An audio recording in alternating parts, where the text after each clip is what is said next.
stay a little bit on this side. So, good morning, everybody. And before we get started, I would like to ask all of you, it's about 10:30 in the morning right now, and how many times do you think you have already checked your phone? And is it possible that that was maybe the first thing you did when you woke up in the morning? If so, you're not alone, and it's very, very possible that screens are kind of taking over the rhythm of our lives. And that is why today I will be presenting about digital wellness and how we can reclaim our time. So a common misconception is that digital wellness is just deleting every single app off of your phone. But I would like to define digital wellness as a state of well-being where screen use can help support our physical, mental, and emotional health. The key is balance, and that our technology should be helping us instead of controlling us. Now, I'd like to do a quick little activity. If you have your phone with you, just take out your phone and unlock it, and just keep it face down in front of you. And then when I say go, I'd like everyone to just flip your phone over and open the first app that your mind chooses. So is everyone ready? Yep. Okay, go. A little bit more in this process. So I'd like everyone to just listen to these self-check questions about why you could have chosen this particular app. And was it your choice or was it more of a reflex? And I'd also like everyone to think about if it was possibly the first app you opened in the morning, and whether that's a need or more of a habit. As you can see, we check our phones almost 144 times on average every single day, which is about once every 10 minutes. More shockingly, teens spend almost 10 hours on their phones every day, which doesn't even include schoolwork, averaging about 16 hours every single week, which is more than a full-time job. And the effects include poor sleep, anxiety, reduced attention spans, and low physical activity. It is clinically proven that checking your phone or any blue light screen within 2 hours of going to bed will have a negative impact on the quality of your sleep. And yet, we do it anyway. Now, knowing all this information, why is it still so hard for us to put our screens down? It's because that is exactly how our screens are designed. Likes and notifications on social media apps release quick little dopamine rushes to our brain, which keep us addicted and make us want more. And apps that use things like infinite scroll or autoplay use these algorithms to keep us hooked and spend more time than we intended. Even having your phone in the same room as you while maybe you're doing work for class can make you lose your focus.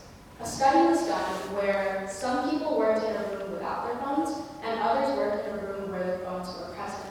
And it was clinically proven that even if you're working in a room where your phone is there, even if you're not checking it, your mind is still just sending you the message to not check your phone, not check your phone, not check your phone. And that's why your attention is divided and your work quality is way less efficient.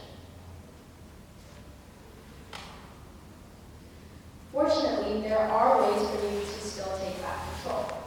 You can do things like tracking your usage and setting app limits on apps that maybe you spend more time than you need to. You can also designate no phone zones. And my personal favorite is this one because something that me and my family do are having no phone dinners and also spending no time on our phones within 2 to 3 hours before going to bed, so that we have more face-to-face connections.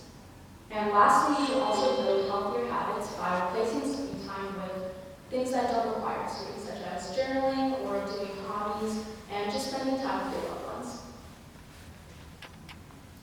These are some key takeaways for building digital habits. So the first one is being mindful and pausing before you pick up your phone.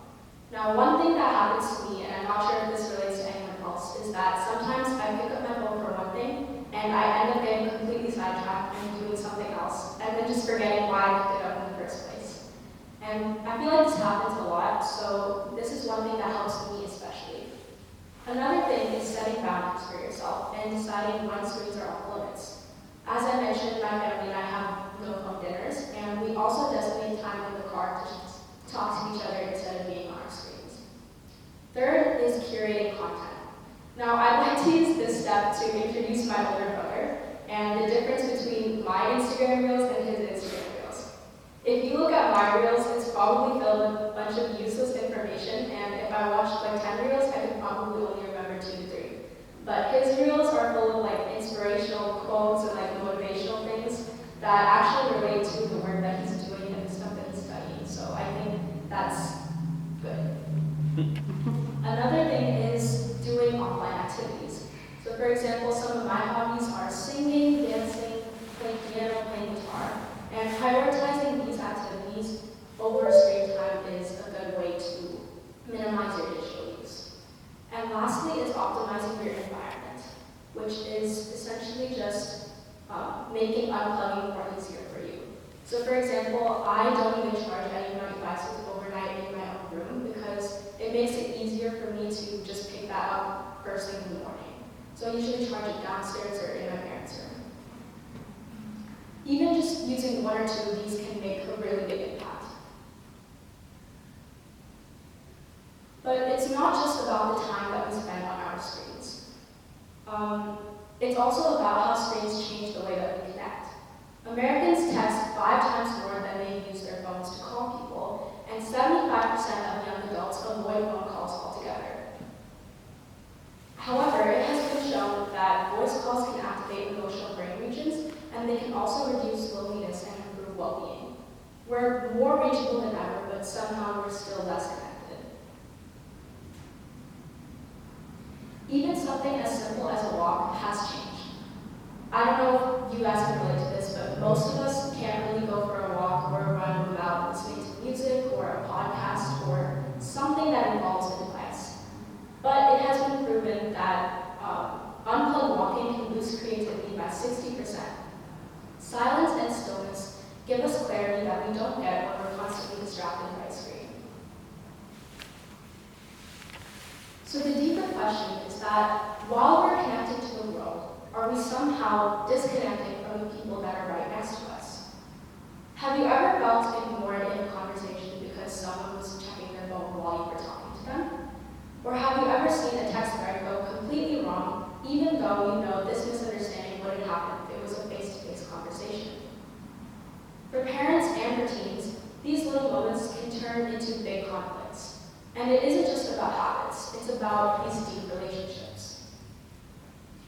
This is why I created the Listening Wall, which is a safe and anonymous space where teens, parents, and literally anyone can share their stories about their digital life. It's simple: share, listen, and reflect.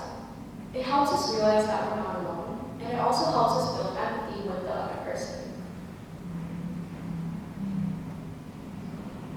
So my challenge for you is to think about one app that you can cut back on, one time of the day where you can stop using your screen, and one screen-free activity for you to try. The second and the third can kind of go hand in hand as well. Digital wellness isn't about doing less. It's about creating space for you to do more. More presence, more creativity, and more real connection. When we choose how we use technology, instead of letting it choose for us, we reclaim our time, our focus, and maybe even a little bit of ourselves. Thank you for listening to my presentation, and if you have any questions, I'm open. Also, if you would like to scan this QR code to have your story featured on the listening wall, you can do so as well. What is the listening wall? Is it a website or app or what? So right now it's still in its formulating stages, so I'm using an app to basically use it. But if you scan the QR code, then you can anonymously just submit something to be written, and then interns will approve it to be displayed on the site. Okay.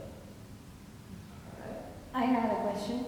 You said that you don't charge your laptop or your phone in your room. How do you set up an alarm? An alarm clock? Awesome. We're bringing the alarm clock back. Yeah. Any other questions?